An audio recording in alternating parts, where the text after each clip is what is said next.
as you might guess, I am very pleased to announce a tentative labor agreement that has been reached between the railroad workers and the railway companies. This agreement is a big win for America and for both, in my view. I want to thank the lead negotiators from the labor movement, the Brotherhood of Locomotive Engineers, the Trainmen, International Association of Sheet Metal and Air and Rail and Transportation Workers Union, and the other labor unions engaged. And this is a win for tens of thousands of rail workers and for their dignity and the dignity of their work. It's a recognition of that.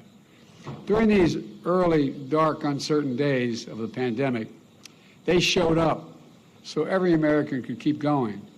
They worked tirelessly through the pandemic to ensure that families and communities got the deliveries they needed during these difficult few years. And because of the labor agreement, those rail workers will get better pay, a 24% wage increase over the next 5 years, improved working conditions, peace of mind around their health care by capping the cost that workers will have to pay.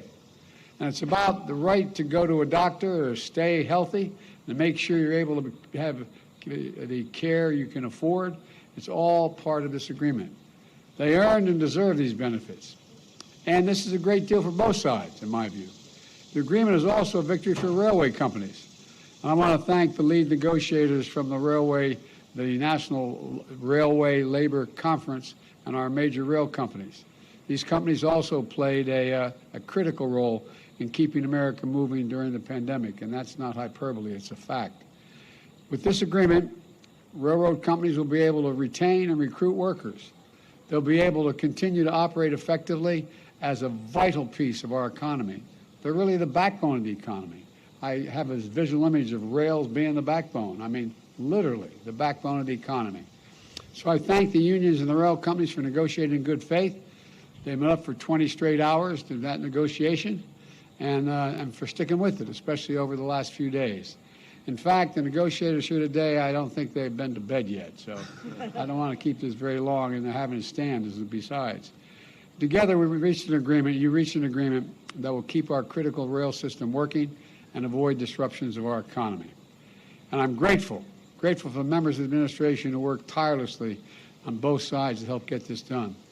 I especially want to thank Labor Secretary Marty Walsh, a card-carrying union member and the first union labor secretary in decades, for his tireless round-the-clock work.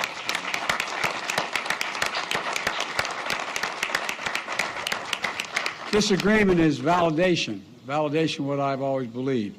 Unions and management can work together for the benefit of everyone.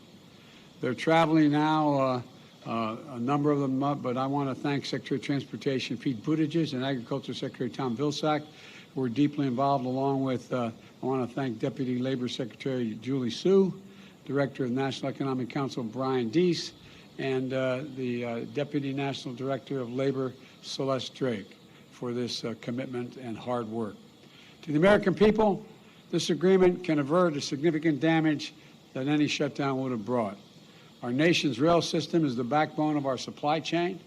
Everything you rely on, and it's hard to realize this, from everything from clean water to food to gas to liquefied natural gas, to everything, every good that you need seems to end up on a rail getting delivered to where it needs to go.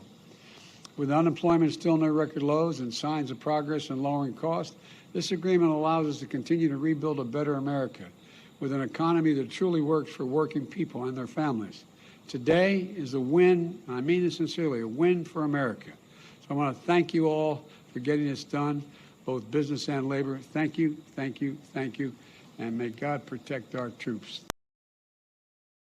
Thanks for watching our YouTube channel. Follow today's top stories and breaking news by downloading the NBC News app.